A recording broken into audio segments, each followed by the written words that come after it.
ತಲೆಬುರುಡೆ case ಬಗ್ಗೆ lawyer Jagadish ರವರು ಏನ್ ಮಾತಾಡಿದ್ದಾರೆ ಕೇಳೋಣ ಬನ್ನಿ. ನಮ್ಮ ರೀತಿ ನ್ಯಾಯಯುತವಾಗಿ ನಾವು ಅಡ್ವೊಕೇಟ್ ಬಾಲನ್, ರಂಗನಾಥ್, ಪ್ರದೀಪ್, ಆ ಒಂದು ಕಡೆ ಅಲ್ಲಿ ಧರ್ಮಸ್ಥಳದಲ್ಲಿ ಒಂದಷ್ಟು ಜನ, ನಾನು ಯಾರಷ್ಟು ಹೇಳಕ್ ಇಷ್ಟ ಇಲ್ಲ, ಅವರುಗಳು ಅವ್ರದೇ ಆದ ಮಟ್ಟದಲ್ಲಿ ಹೋರಾಟ ಮಾಡ್ತಾ ಇದ್ದಾರೆ. ಜನ ರಿಯಾಕ್ಟ್ ಮಾಡ್ತಾ ಇದ್ದಾರೆ. ಇಡೀ ಪ್ರಪಂಚ ನೋಡ್ತಾ ಇದೆ ಧರ್ಮಸ್ಥಳದಲ್ಲಿ ಏನ್ ನಡೀತಾ ಇದೆ ಅಂತ. ಓಕೆ, ಸುಪ್ರೀಂ ಕೋರ್ಟ್ ಒಂದಕ್ಕೆ ನಿಂತ SIT ಅವ್ರಿಗೆ ನಾವು ಕೇಳಿದ್ವಿ. I am the first person to ನಮ್ಮಲ್ಲೇ ಸುದ್ದಿ ಮೊದಲು ಅಂತ ಹಾಕಂತಾರೆ ಯಾರು ಮಾಧ್ಯಮದವರು. ನಾವ್ಯಾರು ಹಂಗೆ ಹೇಳಕ್ ಹೋಗಲ್ಲ. ಏನೋ ಗ್ರೌಂಡ್ ಪೆನೆಟ್ರೇಟಿಂಗ್ ಸ್ಕ್ಯಾನರ್ಗಳನ್ನ ಬಳಸಿ ಅಂತ ಪ್ರಪೋಸಲ್ ಮಾಡಿದ್ರು ನಾವೇ. ಈಗ SIT ಅದನ್ನ ಬಳಸಲಿಕ್ಕೆ ತಯಾರಿಯನ್ನ ಮಾಡ್ಕೊಂತ ಇದೆ. ಆದ್ರೆ 5 ಕೋಟಿ ಖರ್ಚಾಗತ್ತೋ 50 ಕೋಟಿ ಖರ್ಚಾಗತ್ತೋ ಫೈನಾನ್ಸ್ ಅಪ್ರೂವಲ್ ಆಗುತ್ತೆ. ಈ ಒಂದು ತನಿಖೆ ಟೆಕ್ನಾಲಜಿ ಬಳಸಬೇಕು ಅಂತ SIT ಮಾಡಿದ್ರೆ ಏನ್ ಕಾರಣ ಅದಕ್ಕೆ? Already 9 skeleton human remains record ಸಿಕ್ಕಿರೋದ್ರಿಂದಾನೆ SITಗೆ ಕಾನ್ಫಿಡೆನ್ಸ್ ಬಂದು ಈಗ ಟೆಕ್ನಾಲಜಿನ ಬಳಸ್ತಾ ಇದ್ದಾರೆ. ಯಾರ ಪರವಾಗಿ ಮಂಜುನಾಥ ಇದ್ದಾನೆ?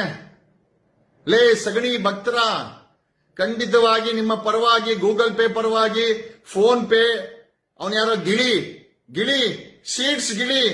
ಸೀಡ್ಸ್ ನ ಕಿತ್ಕೊಂಡ್ ತಿಂತಾ ಇದಾರೆ SIT. ಸೀಡ್ಸ್ ಗಿಳಿ ನಮ್ಮ ಪರವಾಗಿದ್ದಾನೆ ಕಣೋ.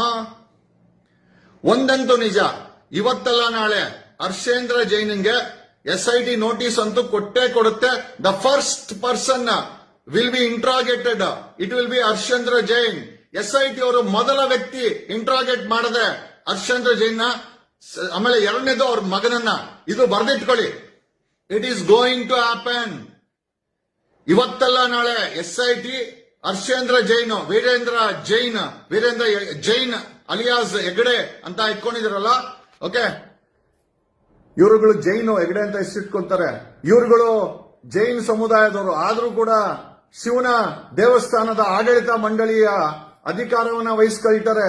ಸಾವಿರಾರು ಕೋಟಿ ಬರೋ ಹಣನ ಟ್ರಸ್ಟ್ ಇಂದ ಕಂಟ್ರೋಲ್ ಮಾಡ್ತಾರೆ. ಇವ್ರನ್ನ ಯಾರು ಕೇಳೋರಿಲ್ಲ. ಬಟ್ ಆದರೆ ಇವತ್ತಾಗಿರೋ ಕ್ರೈಮ್ಗೆ ಡೆಫಿನೆಟ್ ಆಗಿ ಹರ್ಷೇಂದ್ರ ಜೈನ್ಗೆ SIT ಅವರು ನೋಟಿಸ್ ಕೊಟ್ಟೇ ಕೊಡ್ತಾರೆ. ಮಗನಿಗೂ ನೋಟಿಸ್ ಆಗುತ್ತೆ. ಆಮೇಲೆ ಇವ್ರ ಜೊತೆನಲ್ಲಿ ಒಂದು 5,000 ಗ್ಯಾಂಗ್ ಇದೆ. ಅದ್ರಲ್ಲೆಲ್ಲ ಫಿಲ್ಟರ್ ಮಾಡಿದ್ರೆ 1,000ಕ್ಕೂ ಹೆಚ್ಚು ಒಂದು ಗ್ಯಾಂಗ್ ಇವ್ರ ಜೊತೆನಲ್ಲಿ. ಓಕೆ ಸ್ನೇಹಿತರೆ, ಇದಿಷ್ಟು ಲಾಯರ್ ಜಗದೀಶ್ ಅವರ ಅಭಿಪ್ರಾಯವಾಗಿತ್ತು. ಇನ್ನು ಇದೇ ತರ ವಿಡಿಯೋಗಳಿಗಾಗಿ ನಮ್ಮ ಚಾನೆಲ್ನ ಸಬ್ಸ್ಕ್ರೈಬ್ ಮಾಡಿ.